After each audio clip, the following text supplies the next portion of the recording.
Assalamualaikum teman-teman, seperti biasa sebelum mulai Mimin mendoakan semoga teman-teman semua selalu dalam keadaan sehat walafiat. Oke, kali ini kita akan melanjutkan Martial Master versi novel bagian 320. Bagi yang baru bergabung, selamat bergabung.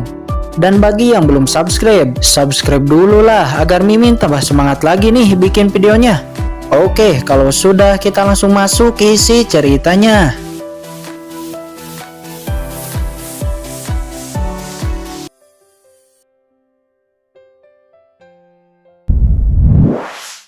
Nerjang. Kecepatan pendekar pedang jubah merah ini sangat cepat, dan pemahaman niat pedangnya jauh lebih menakutkan dari pendekar pedang hitam sebelumnya. Seperti sebelumnya, Qin Chen tidak ingin mengalahkan simulasi pendekar pedang jubah merah dengan cepat. Bagaimanapun jika Qin Chen mau, dia bisa menggunakan keterampilan selain niat pedang untuk mengalahkan lawan. Tapi Qin Chen ingin beradu pukulan dengan simulasi ini menggunakan niat pedangnya juga, dan memperoleh pemahaman baru dari pendekar pedang jubah merah ini. Setelah bertukar pukulan beberapa kali, Qin Chen cukup kewalahan. Kekuatan, kecepatan, dan pertahanan pendekar pedang jubah merah ini jelas nyaris sama dengan Qin Chen. Namun niat pedang pendekar jubah merah ini jauh melampaui Qin Chen. Namun bagaimana mungkin niat pedang Qin Chen sudah di puncaknya? Sesaat kemudian Qin Chen memahami sesuatu. Oh, ternyata pendekar pedang jubah merah ini menggunakan dua niat pedang. Satu keabadian, dua kehancuran. Oh, jadi begitu. Wajah Qin Chen nampak senang setelah memahami ini. Segera Qin Chen juga menggabungkan dua jenis niat pedangnya. Duar. Pedang karat Qin Chen bertabrakan dengan pedang panjang pendekar jubah merah. Dan akhirnya pendekar pedang jubah merah dikalahkan oleh Qin Chen dan hancur. Berubah menjadi niat pedang lagi dan masuk ke dalam tubuh Qin Chen lalu diserap. Bagus, jika ada satu lagi simulasi mungkin aku akan menerobos, kata Qin Chen. Bahkan setiap aspek seperti tubuh suci abadi dan lainnya sedikit meningkat setelah menyerap niat pedang jubah merah barusan. Kemudian Qin Chen kembali berjalan dan menemukan sebuah rumput. Bagaimana ada rumput yang bisa tumbuh di tempat ini? Kata Qin Chen. Rumput ini sedikit mirip dengan rumput pedang. Kemudian Qin Chen mencoba ingin memetiknya. Namun baru saja bersentuhan dengan tangan Qin Chen, rumput itu langsung meledak dan hancur berkeping-keping ke segala arah. Lalu satu keping jatuh kepada pedang karat, dan tiba-tiba karat di pedang sedikit menghilang. Ini ketiga kalinya ada yang bisa menghapus karat pada pedang karat. Tapi sayangnya rumput pedang misterius ini telah hancur. Saya harap masih ada rumput misterius di depan, kata Qin Chen lalu kembali berjalan.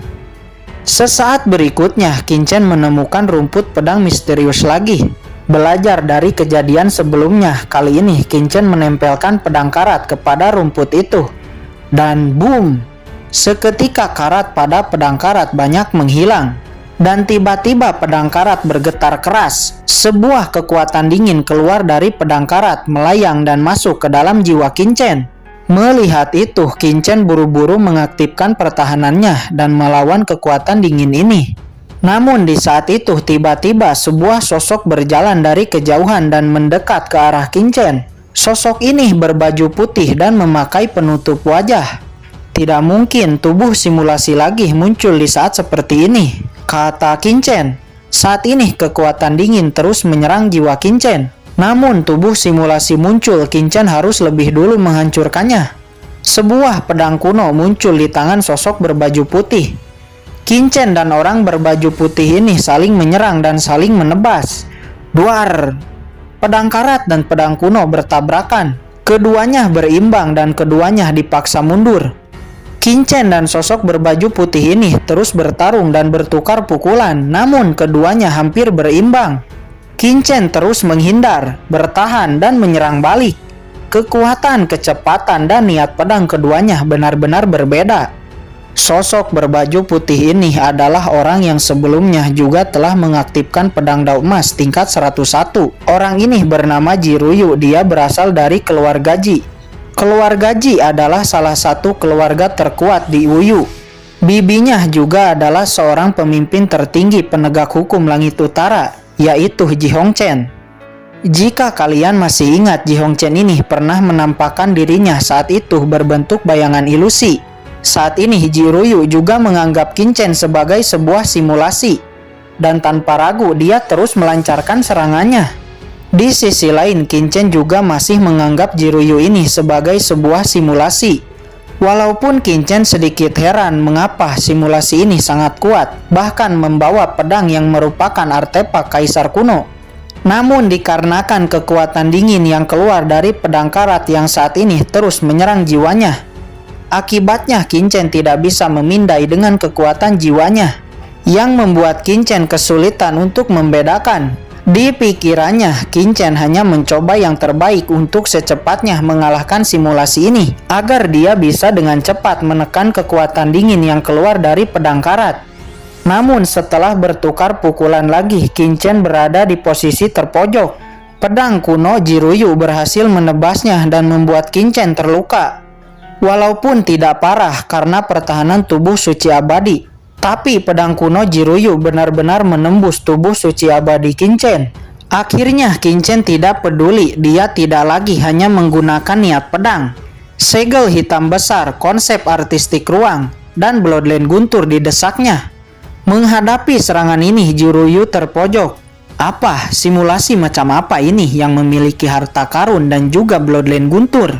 Kata Ji Ruyu, dia terkejut. Bahkan dia merasa Bloodline guntur yang dikeluarkan lawan tidak lebih lemah dengan Bloodline pedang surgawi miliknya. Bahkan dia lebih terkejut di saat merasakan konsep artistik ruang. Orang di depannya jelas hanya kelas 7. Mengapa dapat menampilkan konsep artistik ruang yang hanya dapat dijalankan oleh ranah kelas 8?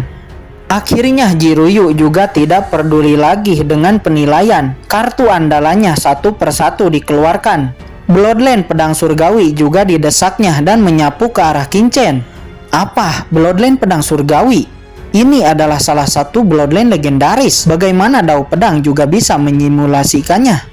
Qin Chen terkejut, wajahnya sangat serius.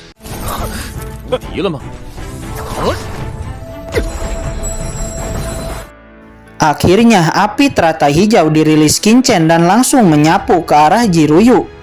Melihat api hijau yang bergegas ke arahnya, Ji Ruyu terkejut. Apa? Bahkan api roh darah juga ditampilkan simulasi ini. Apakah ini masih termasuk penilaian? Kata Ji Ruyu. Bahkan dia terkejut di saat merasakan bahwa api hijau ini bukan api nyata, bukan api bumi. Mungkinkah ini api surgawi? Kata Ji Ruyu. Fisik cahaya ilahi 7 bulan ditampilkan Ji Ruyu. Seperti cahaya 7 warna menyebar dari tubuhnya. Namun di bawah api hijau itu terus dibakar. Apa? Mungkinkah benar ini adalah api surgawi yang legendaris? Atau ini api roh darah? Tapi jika benar api roh darah, setidaknya api ini tingkat 8. Namun simulasi ini jelas hanya kelas 7. Bagaimana bisa menyerap api tingkat 8? Pikir Ji Ruyu. Apakah barusan simulasi ini berbicara? Mungkin saya salah dengar. Ternyata simulasi ini masih bisa bertahan. Kata Qin Chen, segera dia mendesak api teratai hijau dengan lebih ganas. Langsung membakar Ji Ruyu, membuat Ji Ruyu sangat terpojok. Baju putihnya terbakar, penutup wajahnya terbakar, memperlihatkan pahanya yang putih mulus dan wajahnya yang nampak sangat-sangat cantik. Bahkan Qin Chen juga sedikit terpesona dengan kecantikan Ji Ruyu. Simulasi ini benar-benar sangat cantik. Ini pertama kalinya saya melihat wanita yang sangat cantik. Qin Chen terpukau sejenak sebelum akhirnya dia sadar kembali. Tapi bagaimanapun Ji Ruyu ini sangat cantik. Untungnya iman Qin Chen sangat kuat. Jika itu orang lain mungkin tidak akan bisa menahan diri. Melihat laki-laki yang memandang tubuhnya, Ji Ruyu langsung marah. Walaupun di pikirannya itu hanya simulasi. Tapi dari kecil dia baru kali ini diperlakukan seperti ini. Ji Ruyu langsung mendesak teknik rahasia keluar gajinya. Sebuah gambar pedang muncul di dahinya. Digabungkan dengan tubuh ilahi bulan. Dia memegang pedang kuno dan menebas ke arah Qin Chen. Qin Chen mencoba menahannya, tapi tetap saja dia dipaksa mundur. Bajunya compang-camping, namun karena tubuh suci abadi dia hanya luka ringan. Bukankah itu tubuh ilahi bulan? Itu teknik tubuh alami yang langka. Ditambah Qingchen benar-benar yakin barusan simulasi wanita ini benar-benar berbicara. Kemudian Qingchen memandang Jiruyu. "Apakah kamu bukan simulasi?" kata Qingchen. "Apa simulasi ini berbicara?" Seketika Jiruyu mulai sadar. "Apakah kamu bukan simulasi?" kata Jiruyu. Dengan bodohnya dia juga malah mengatakan hal yang sama dengan apa yang dikatakan Qingchen. Keduanya saling memandang, matanya melotot penuh keterkejutan. Namun keduanya sadar bahwa mereka sama-sama seniman bela diri yang memasuki dao pedang emas tingkat 101 dan bertemu di jalan pedang dao yang sama. "Salah paham, ini salah paham," kata Qingchen. "Sial, ini sangat sial.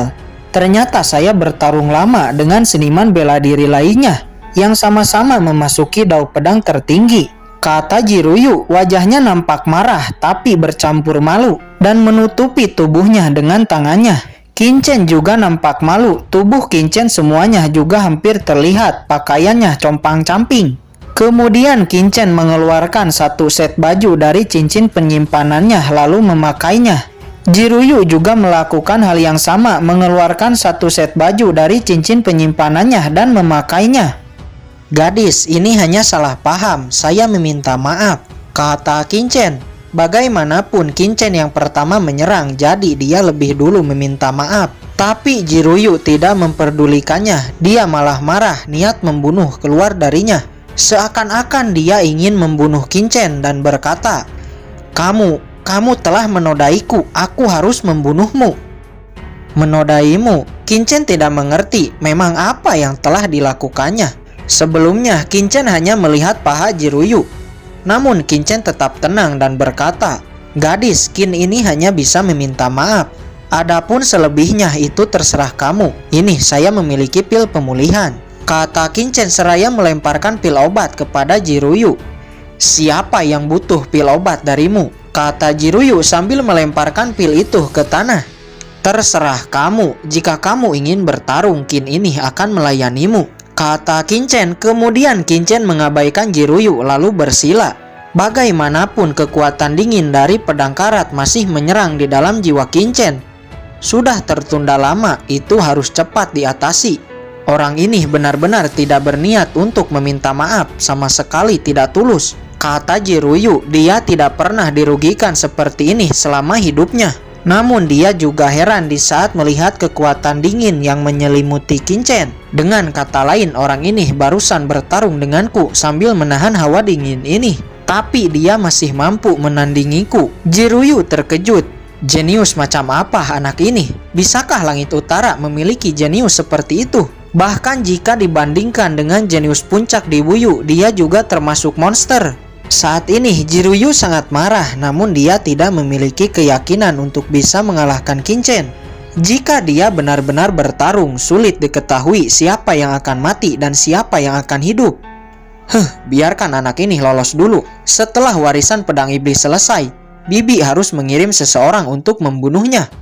Sebelum dibunuh, cungkil dulu matanya, kata Jiruyu dan pergi dari sana dengan marah-marah. Akhirnya wanita itu pergi. Tapi melihat ekspresinya yang sangat marah, nampaknya wanita itu tidak akan melepaskanku dengan mudah. Namun saya harus mengakui wanita ini cukup kuat, kata Qingchen. Kemudian Qingchen fokus untuk melawan kekuatan dingin dari pedang karat. 诅咒乃是阴寒之力，唯有强大的火焰才能将其驱散。 3 hari kemudian akhirnya Qingchen telah berhasil menghilangkan kekuatan dingin dari tubuhnya. Sepertinya di masa depan saya harus lebih berhati-hati untuk menghilangkan karat pada pedang karat ini. Pedang karat ini begitu misterius dan aneh, kata Qingchen. Dia tidak ingin kejadian ini terjadi lagi. Kemudian Qingchen pergi dari sana. Bagaimanapun dia harus cepat keluar dari dao pedang ini. Dia tidak tahu keadaan Yukiansu sekarang.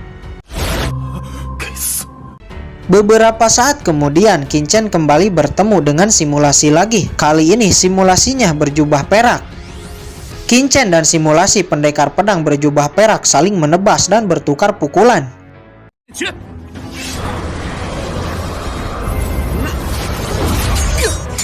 Pada akhirnya pendekar pedang berjubah perak dikalahkan hancur mengembun menjadi niat pedang dan masuk ke dalam tubuh Qin-Chen. Namun sayangnya Qin-Chen masih belum mendapat terobosan.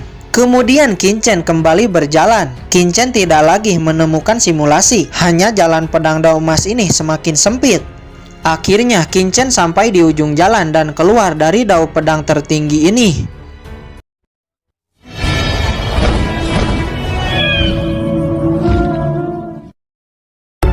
Oke guys, sudah dulu ya. Jangan lupa subrek biar lanjut terus ceritanya.